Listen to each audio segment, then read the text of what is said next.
of Health Provincial Representative Dr. Jocelyn Torrecampo, mayores ug municipal health officers ang mga preparasyon sa Provincial Task Force for COVID-19 sa Misamis Oriental, kabahin sa ilang giandam nga mga estratehikong plano kung ugaling adunay local transmission sa Misamis Oriental.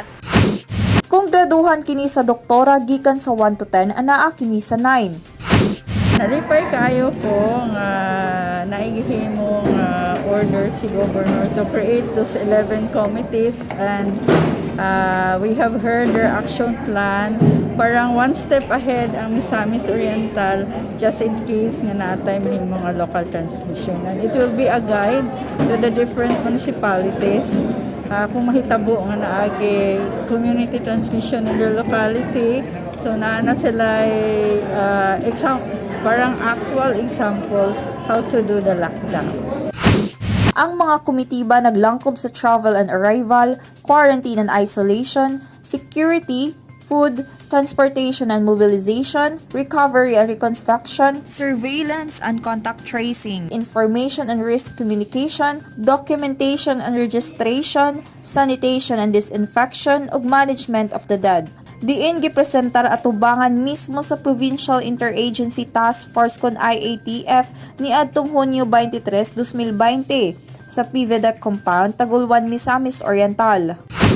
Yes, ang giplanuhan ni Chair sa IATF sa Misol si Doc Jerry, wapo kayo kay sila, nag-present sila karon kumpleto.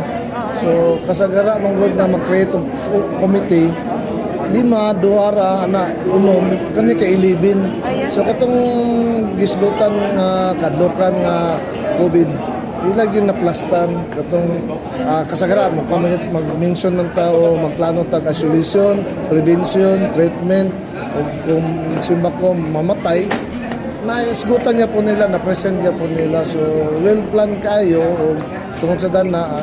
I commend also our governor because of his strong leadership as governor of Misamis Oriental. Muna na-plaster karon. At si Doc Jerry, sana kanang kasing-kasing niyang pagtrabaho isip at siya. So with regards sa presentation karon, nakita namo nga that's a very nice presentation and preparation in case of surge. So naanay preparation daan sa macro plan sa province level.